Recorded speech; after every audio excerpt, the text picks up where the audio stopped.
This case opens with raw financial pressure and years of unresolved tension spilling into court. You immediately feel how disability, limited income, and lingering resentment shape every word spoken here, setting the stage for a conflict that's about more than money. Ms. Wanzer, related to medical expenses in Florida and also expenses related to travel for graduation of Hope.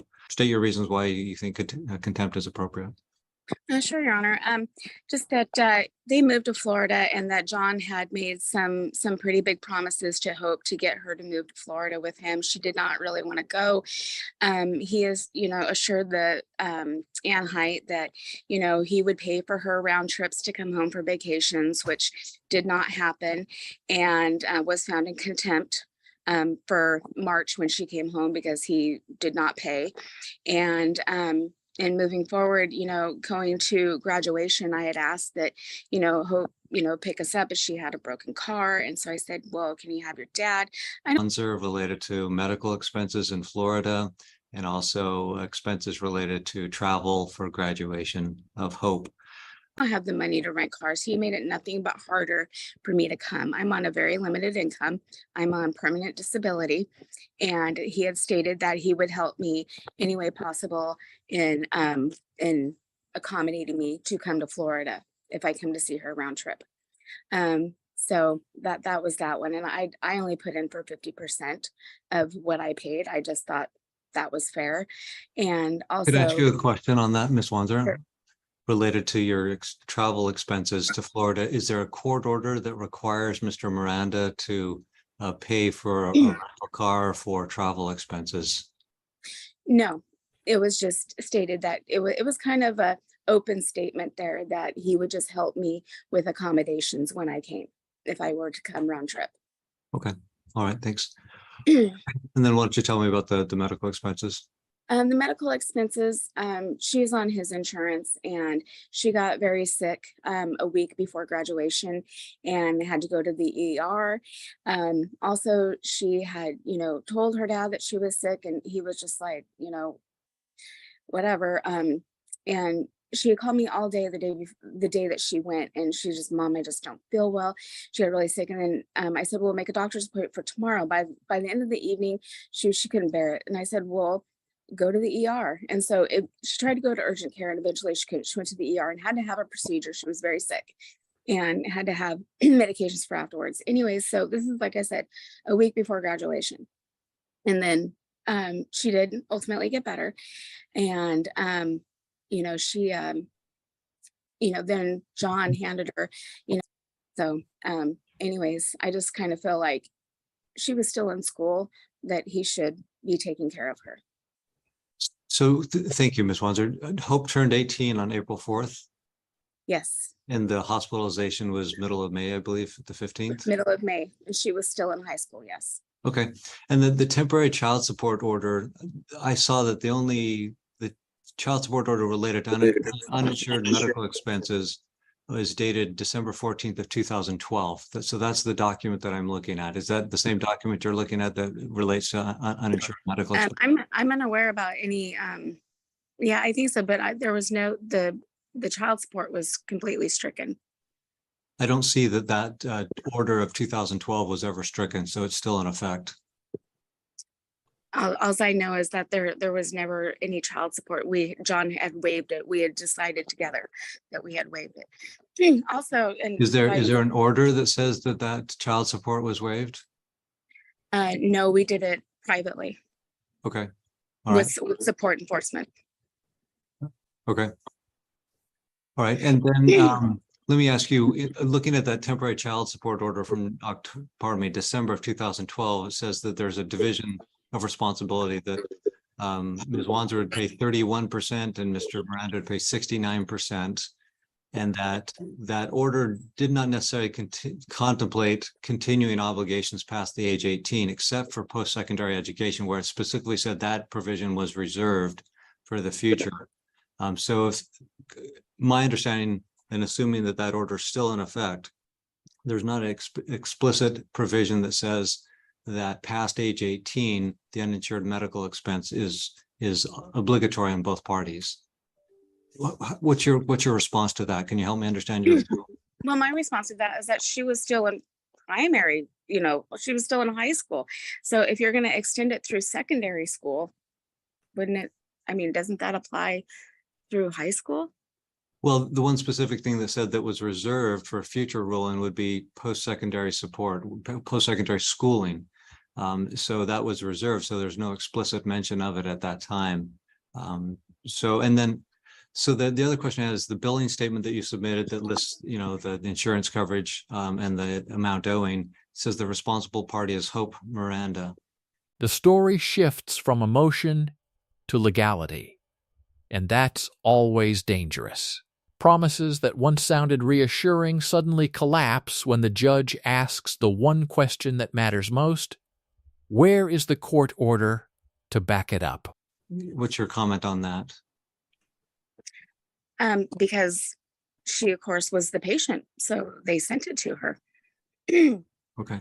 It's under John's insurance, of course. Okay. All right. All right. Very good. What other information do you want to share about your motions for contempt? Well, just that, that he has stated in the previous court hearing that we had in contempt, that he had made statements that he was didn't pay for Hope's plane ticket because he was providing her with a ticket to come home for the summer for an extended stay, which he hasn't. In fact, I just purchased her a ticket to come home next week.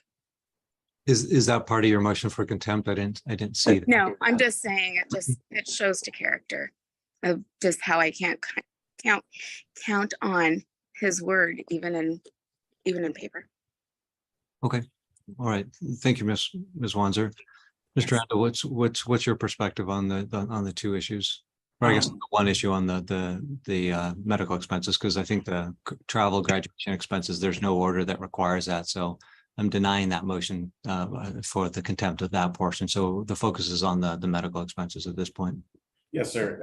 So I provide insurance. I will continue to provide health insurance for Hope, my daughter, as long as I can keep her covered.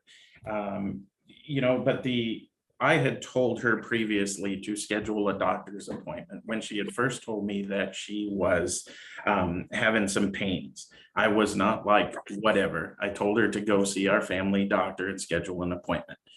Hope is a procrastinator and didn't do that immediately. So a day or two after she had scheduled an appointment after talking with her mom, she never made it to that appointment because she went to the emergency room that evening. I kind of had a conversation with Hope after returning from the emergency room, just letting her know that, the costs are going to be exorbitant because you went to the emergency room.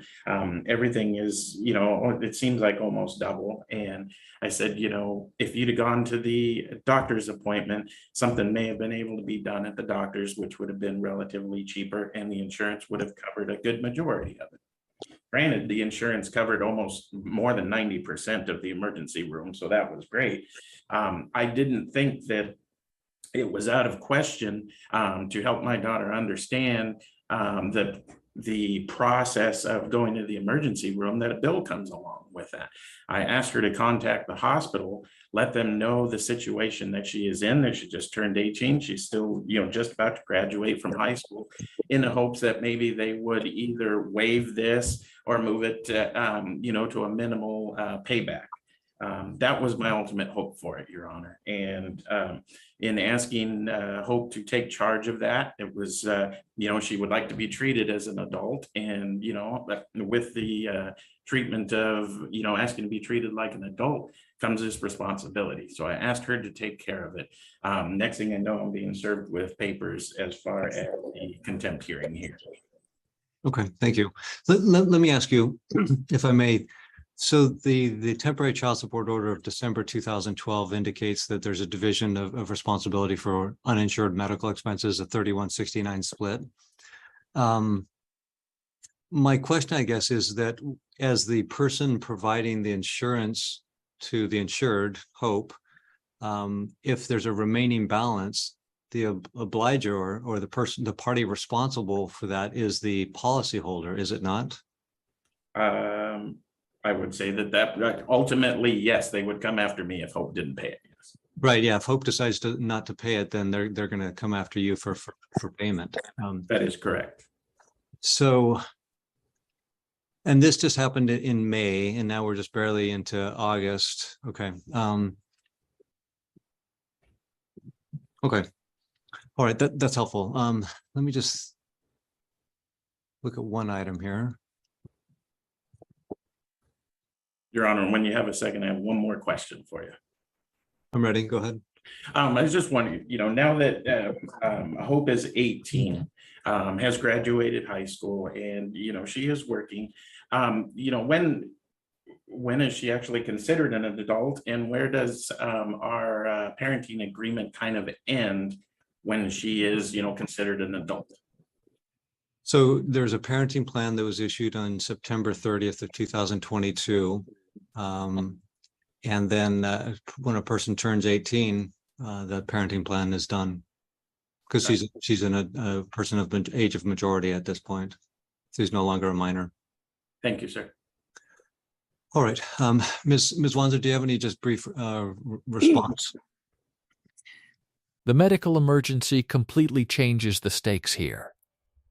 This isn't just about disagreement anymore. It's about health, timing, and a bill that arrived at the worst possible moment, forcing the court to balance compassion with responsibility. Not really, Your Honor, just that, I've been on disability now for a few years, and I live on, minimal funds, obviously, because they don't pay very much. So I just feel like, John has taken every advantage that he can of me in the past and still does. So that's just, that's pretty much it. Okay, all right, thank you. All right, so there were two grounds which Ms. Wanzer brought a motion for contempt. The first was the travel expenses to Florida. So any order or any motion for contempt necessarily needs to be based on a court order. And then the allegation needs to be that a person violated or did not follow that court order. So as I mentioned earlier, there was no court order that required Mr. Miranda to make any expenditures related to travel for the graduation trip or what have you. So I'll deny that portion of the contempt. The other portion is that the medical expenses for the emergency room visit. It sounds like she wasn't doing well for a period of time. There was encouragement to take a different action. She got the help that she needed, whether it was timely or maybe a little later than hoped for. And then there's about a $1,100 bill that's outstanding. So the child support and health insurance is a little bit different in that health insurance generally parents can keep their children on their coverage up until about age 25 is pretty common across the country. And here we have Mr. Miranda's indicating that he's the obliger, he's the contracting party with the insurance company. So eventually they would come after him for the balance. But here there is an existing temporary child support order. It's temporary and it's old, but it's from 2012. It requires Ms. Wanzer to pay child support, but we're not here on that issue. We're here on that says that if there's uninsured medical expenses, then there's a split of 31% and 69%. So there's no clear indication that the child support obligation ends at age 18, because it's often common that children will turn 18 and still be involved in educational pursuits at the secondary level, high school. So here, I think that obligation continues. So both parties are responsible for the $1,049.89 in a calculus of 31% of Ms. Wanzer and 69% of Mr. Miranda. So that's what the parties are obligated to pay the hospital. As far as the contempt, I think there needs to be a willful and bad faith refusal to comply with the court order. So here, the court order is over 11, well, almost 11 years old. There was in a relatively short period of time from the provision of services until the contempt was filed. There was some question related to age of majority and the like.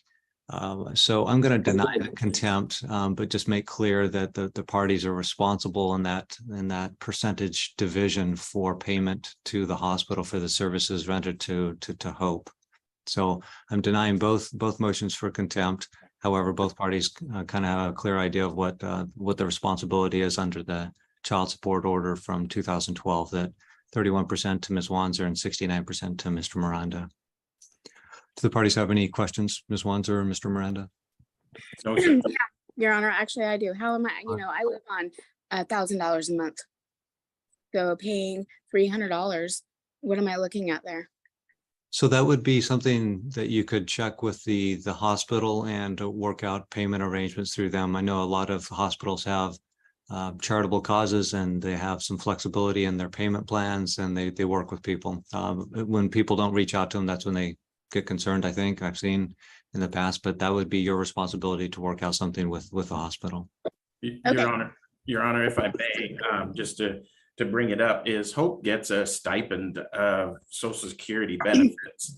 Your Honor, that should probably go to that. No, Your Honor, I object. So Ms. Wanzer, as a general rule in my courtroom, I allow people to finish, and your objection is denied. There's not a legal basis for the objection. Mr. Miranda, you can finish your thought.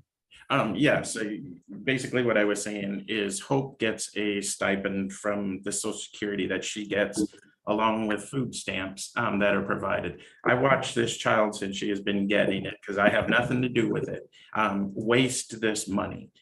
So I think it would be very appropriate for this to go forward to that. I do understand your ruling is I'm obligated for the 69%. And if you rule I'm obligated to that, I will pay that bill to that. But Hope, being an adult, should have some kind of responsibility towards this. Okay, thanks. So I won't make a ruling on that. That's something that the parties can work through. I get where the parties are coming from and teaching responsibility and accountability and financial wherewithal. I get that. So I won't rule on that. The parties can figure that out. Ms. Wanzer, any last comments? Yes, I do want John to know that she was cut off months ago from Social Security. Okay. And that was as soon as she was 18. She no longer got any more money. Okay. All right. All right. Thank you both. That'll conclude today's hearing. Dad pushes the idea that turning 18 means learning hard financial lessons, while the court weighs that against fairness, timing, and parental responsibility under the law. The judge denies contempt. But that doesn't mean anyone walks away untouched.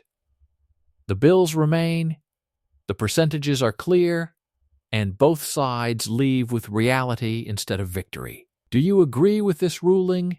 Or should the court have gone further? Don't forget to like the video, subscribe to the channel, and we'll see you in the next video.